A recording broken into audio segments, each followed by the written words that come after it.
Hello friends, welcome to Indira study. Indira study में आप सभी का स्वागत है। आज की क्लास में हम लोग पढ़ने वाले हैं अर्ध तरंग दृष्टकारी, ठीक ना।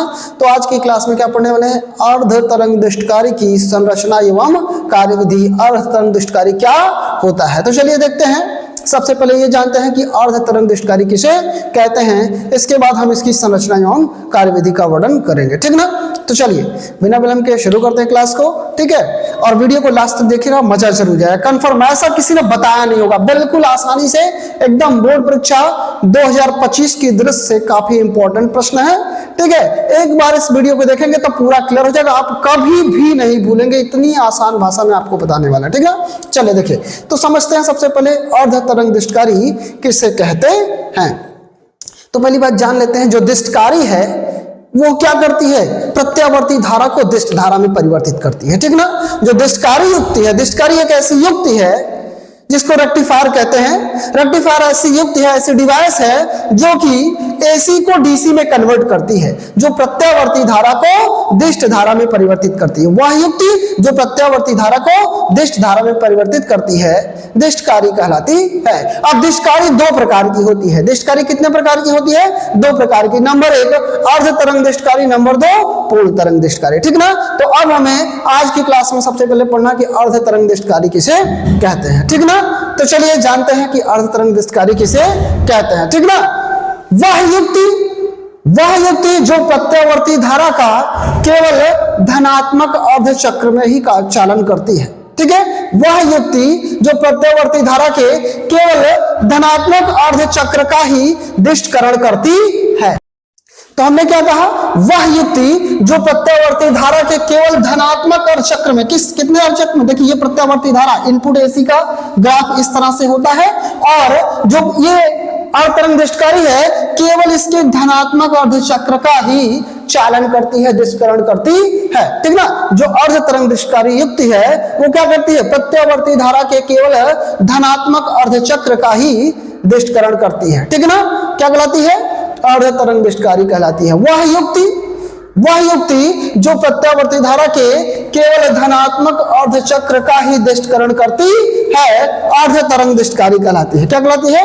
अर्ध तरंग दृष्टकारी कहलाती है। अब अर्ध तरंग दृष्टकारी की संरचना देखिए, ये आपको चित्र में दिखाया गया है। तो अर्ध तरंग दृष्टकारी में मुख्यतः एक ट्रांसफार्मर होता है। क्या होता है? एक ट्रांसफार्मर होता है। ट्रांसफार्मर की प्राइमरी बाइंडिंग यानी प्राथमिक कुंडली के सिरे P1 और P2 के मध्य इनपुट एसी सप्लाई दी जाती है। ट्रांसफार्मर की प्राइमरी बाइंडिंग के सिरे P1 और P2 के मध्य इनपुट एसी सप्लाई दी जाती है, यानी एसी वोल्टता जो प्रदान की जाती है, जिसे हमें दृष्टिकरण करना होता है, जिसका रेक्टिफिकेशन करना होता है, जिसे डीसी में परिवर्तित करना होता है। उस एसी सप्लाई को हम ट्रांसफार्मर की प्राथमिक कुंडली प्राइमरी बाइंडिंग के सिरे P1 और P2 के मध्य देते हैं। अब ट्रांसफार्मर की द्वितीय कुंडली के सिरे S1 और S2, देखिए S1 और S2 चित्र में दिखा गया है। सिरे S1 से एक पीएन संधि डायोड का P सिरा जुड़ा होता है तथा पीएन संधि डायोड का N सिरा एक भार प्रतिरोध के एक सिरे से तथा भार प्रतिरोध का दूसरा सिरा ट्रांसफार्मर की सेकेंडरी बाइंडिंग के सिरे S2 से जुड़ा होता है।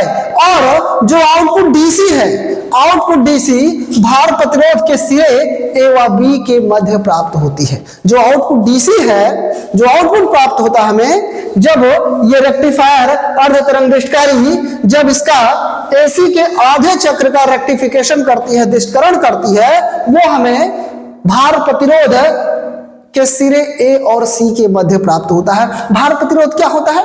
जो भार प्रतिरोध है वो AC, fridge, cooler, TV, CD, जो भी कुछ, यानी जो भी आप चलाते हैं ना, ठीक है, ये भार प्रतिरोध है। ये ऐसा प्रतिरोध होता है, ऐसी डिवाइस है, मतलब क्या करते हैं, जो कि जिसके द्वारा हम, मतलब जिसका उपयोग यहां से जो डीसी मिलती है उसके उपयोग के लिए जो उपकरण उपयोग करते हैं, ठीक है, वो होती है भार प्रतिरोध। तो चलिए इसकी कार्यविधि को समझते हैं।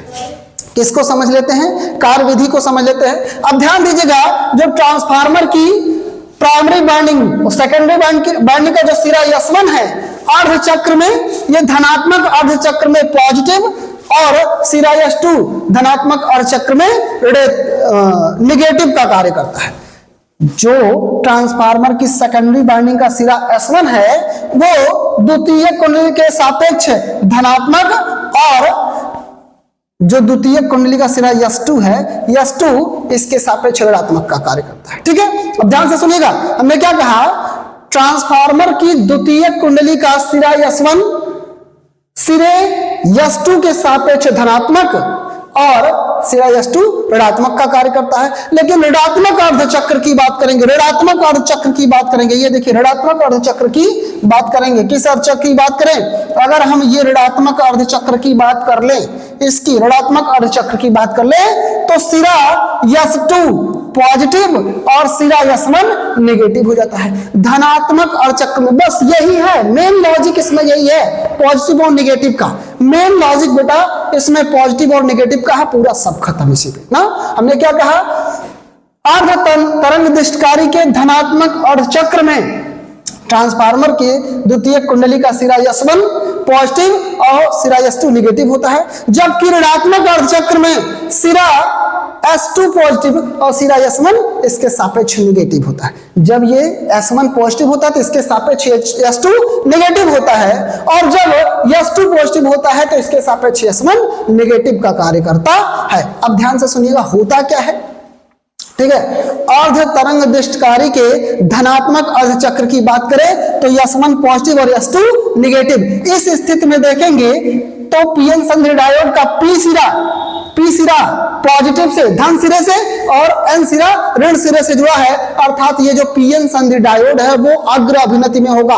किस अभिनति में होता है, अग्र अभिनति में। और जब पीएन संधि अग्र अभिनति में होता है तो इससे अग्रधारा प्रवाहित होती है। इससे कैसी धारा प्रवाहित होती है, अग्रधारा, यानी भार प्रतिरोध आरएल में एक अग्रधारा प्रवाहित। जब पीएन संधि डायोड किस अभिनति में होगा, अग्र अभिनति में। अर्थात पीएन अर्ध तरंग दिष्टकारी के धनात्मक अर्धचक्र में सिरा S1 पॉजिटिव और सिरा S2 नेगेटिव होता है, जिसके सापेक्ष जो पीएन संधि डायोड होता है वो अग्र अभिनति में होता है, और पीएन संधि डायोड से एक अग्रधारा, ये एक अग्रधारा प्रवाहित होती है। अर्थात धनात्मक अर्धचक्र में भार प्रतिरोध में धारा प्रवाहित होती है। ठीक है, अब ऋणात्मक अर्धचक्र की बात कर ले।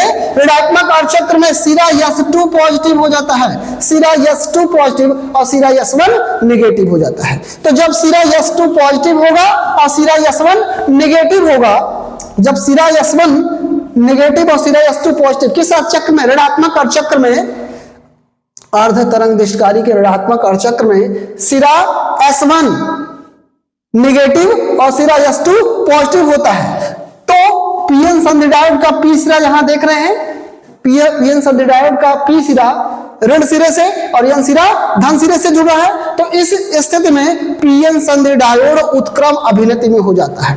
इस स्थिति में जो पीएन संधि डायोड है वो किस अभिनति में, उत्क्रम अभिनति में हो जाता है। और जब पीएन संधि डायोड उत्क्रम अभिनति में होता है तो पीएन संधि डायोड से कोई भी धारा भार प्रतिरोध में प्रवाहित नहीं होती। पीएन संधि डायोड से भाई, क्योंकि आपको बताया गया पीएन संधि डायोड की वॉइसिंग में बताया गया है कि जब पीएन संधि डायोड अग्र अभिनति में होता है तो उससे धारा प्रवाहित होती है, परंतु जब उत्क्रम अभिनति में होता है तो उससे कोई धारा प्रवाहित नहीं होती। तो हमने क्या कहा, अर्ध तरंग दिष्टकारी के धनात्मक अर्धचक्र में पीएन संधि डायोड अग्र अभिनति में होता है, जिस कारण पीएन संधि डायोड से एक अग्रधारा भार प्रतिरोध में प्रवाहित होती है। परंतु ऋणात्मक अर्धचक्र में सिरा S1 नेगेटिव तथा सिरा S2 पॉजिटिव हो जाता है, जिस कारण पीएन संधि डायोड उत्क्रम अभिनति में हो जाता है और पीएन संधि डायोड से भार प्रतिरोध में कोई भी धारा प्रवाहित नहीं होती। अतः स्पष्ट है, अतः क्या है, स्पष्ट है कि अर्ध तरंग दिष्टकारी के केवल धनात्मक अर्धचक्र में ही धारा का चालन होता है। यानी ये देखिए इनपुट AC दिखाया गया है, इनपुट AC के दोनों ही चक्रों में धारा का चालन होता है। इनपुट AC के दोनों अर्धचक्रों में ही धारा का चालन होता है, परंतु जो आउटपुट DC प्राप्त हो रहा है, ये देखिए आउटपुट DC, तो आउटपुट डीसी में क्या मिल रहा है, इसके केवल धनात्मक अर्धचक्र, ऋणात्मक में देखिए, ऋणात्मक में देखिए धारा का चालन नहीं हुआ है और इसके केवल धनात्मक अर्धचक्र में ही धारा का चालन हो रहा है। अतः स्पष्ट है कि अर्ध तरंग दृष्टकारी के धनात्मक अर्धचक्र में ही धारा का चालन होता है। अर्ध तरंग दृष्टकारी केवल किस चक्र में, धनात्मक अर्धचक्र में ही धारा का चालन होता है। अतः क्या क्लियर है कि जो अर्ध तरंग दृष्टकारी है वो प्रत्यावर्ती धारा के केवल आधे चक्र का ही दिष्टकरण करती है।